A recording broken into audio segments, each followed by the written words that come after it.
കൂടുതൽ വാർത്തകളും വീഡിയോകളും കാണാൻ ഈ ചാനൽ സബ്സ്ക്രൈബ് ചെയ്യുക. കൂടെ ബെൽ ബട്ടൺ അമർത്തുക. ഇന്നത്തെ എൻ്റെ ജ്യോതിഷ വിഷയം മഹാനക്ഷത്രങ്ങളായി കാണുന്ന നക്ഷത്രങ്ങൾ, അതായത് മഹാനക്ഷത്രങ്ങൾ. അതാണ് നമ്മുടെ 27 നക്ഷത്രങ്ങളും മഹാനക്ഷത്രങ്ങളാണ്, ഒരു സംശയമില്ല. നമ്മുടെ 27 നക്ഷത്രങ്ങളും മഹാനക്ഷത്രങ്ങളാണ്, ഒരു സംശയമില്ല.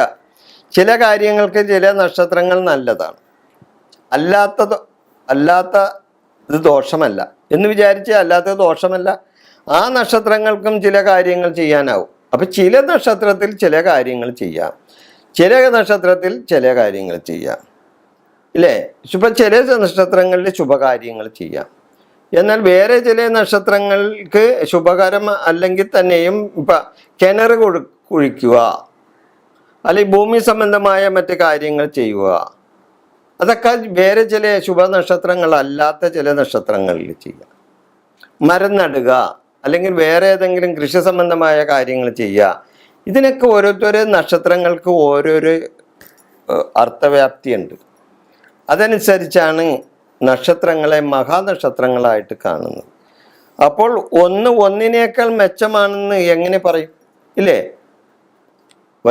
ഒരാൾക്ക് ഒരു പ്രത്യേക കഴിവുണ്ടാവും, അവനില്ലാത്ത കഴിവ് മറ്റവനുണ്ടാവും, അല്ലെങ്കിൽ ഇവർക്ക് രണ്ടുപേർക്കും ഇല്ലാത്ത കഴിവ് വേറൊരുത്തന്നെ ഉണ്ടാവും എന്ന് പറഞ്ഞ പോലെ ഒരു നക്ഷത്രത്തിന് ഇല്ലാത്ത കഴിവ് വേറെ നക്ഷത്രത്തിനുണ്ടാവും, ആ നക്ഷത്രത്തിന് ഇല്ലാത്ത കഴിവ് വേറെ നക്ഷത്രത്തിനുണ്ടാവും. അപ്പം 27 നക്ഷത്രങ്ങൾക്കും അതിൻ്റെതായ കഴിവുകൾ ഉണ്ടാവും, അതിലൊന്നും സംശയമില്ല.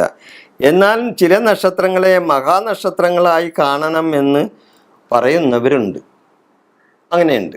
അതായത് ചില നക്ഷത്രങ്ങളെ മഹാനക്ഷത്രങ്ങളായിട്ട് തന്നെ കാണണം എന്ന് പറയുന്നവരാണ്. എന്നാൽ ചില കാരണന്മാരുണ്ട്. അത് പ്രത്യേകിച്ച് കേരളീയരും കാണുന്നവരുണ്ടാകാം, എനിക്കതിനെപ്പറ്റി കൂടുതൽ അറിയില്ല. എന്നാൽ കേരളത്തിന് പുറത്തുള്ളവർ, പ്രത്യേകിച്ച് തമിഴ്നാട്ടിലുള്ളവർ, അപ്പോൾ ആ നക്ഷത്രങ്ങൾ ഏതെന്നല്ലേ? ഈ പ്രത്യേകിച്ച് ഈ തമിഴ്നാട്ടിലുള്ളവർ, കേരളത്തിന് പുറത്തുള്ളവർ ചില മഹാനക്ഷത്രങ്ങളായി കാണുന്ന ചില നക്ഷത്രങ്ങളുണ്ട്. അതപ്പോൾ ഏതൊക്കെ നക്ഷത്രങ്ങളല്ലേ എന്നല്ലേ അറിയേണ്ടത്. അതിനെയാണ് മഹാനക്ഷത്രങ്ങളെന്ന് അവർ പറയുന്നത്. അത് ഏത് നക്ഷത്രമാണ്? മകീരം, ചോതി, മകം, അനിഴം, ഈ 4 നക്ഷത്രങ്ങളാണ് മഹാനക്ഷത്രങ്ങളായി കേരളത്തിന് വെളിയിലുള്ളവർ കാണുന്നത്. ഏതൊക്കെയാണ്? മകീരം, ചോതി, മകം, അനിഴം, ഈ 4 നക്ഷത്രങ്ങളാണ് മഹാനക്ഷത്രങ്ങളായി കാണുന്നത്. ഈ നക്ഷത്രങ്ങളിൽ ജനിച്ചവർ തമ്മിൽ ഉള്ള ബന്ധത്തിന് യാതൊരുവിധ വിഘാതവും കൽപ്പിക്കാതിരിക്കും. ഈ നക്ഷത്രക്കാരായ ഉള്ള ആൾക്കാർ തമ്മിൽ എപ്പോഴും നല്ല ബന്ധം ഉണ്ടാകുമെന്ന് അവർ വിശ്വസിക്കുന്നു. ഈ മഹാനക്ഷത്രക്കാർ അവർ തമ്മിൽ വിവാഹം നടക്കുകയോ അല്ലെങ്കിൽ അവർ തമ്മിൽ എന്ത് കാര്യങ്ങൾ നടത്തുകയോ ഒക്കെ ചെയ്താൽ അത് ശുഭകരമായിരിക്കും എന്നാണ് ഈ കേരളത്തിന് വെളിയിലുള്ളവരുടെ വിശ്വാസം. കേരളത്തിലുള്ള ചില ആൾക്കാരുടെ വിശ്വാസവും ഉണ്ടാവാം. ഇവരെയാണ് മഹാനക്ഷത്രങ്ങൾ എന്ന് പറയുന്നത്. ഈ മകീരം, ചോതി, മകം, അനിഴം നക്ഷത്രങ്ങൾ. ഈ നക്ഷത്രക്കാർ തമ്മിലുള്ള കാര്യങ്ങളെല്ലാം അവർ എപ്പോഴും അതിനൊരു തടസ്സവും നിൽക്കില്ല. ഇനി വിവാഹം നടക്കണമെന്നുണ്ടെങ്കിൽ അത് നടത്തിക്കോളും, ഒരു കുഴപ്പമില്ല, ഒരു പ്രശ്നവും അവർ പറയില്ല.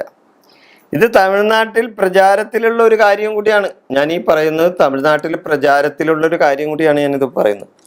ഈ നക്ഷത്രക്കാർ മറ്റ് നക്ഷത്രക്കാരെക്കാളും മഹാനക്ഷത്രങ്ങൾ ആണെന്നാണ് അവർ വിശ്വസിക്കുന്നത്. മറ്റ് നക്ഷത്രക്കാരെക്കാൾ കൂടുതൽ മഹാനക്ഷത്രമായിട്ട് അവർ അതിനെ കാണുന്നു. ഈ വിഷയം ഞാനിവിടെ അവസാനിപ്പിക്കുന്നു. നിങ്ങൾക്ക് നന്ദി, നമസ്കാരം.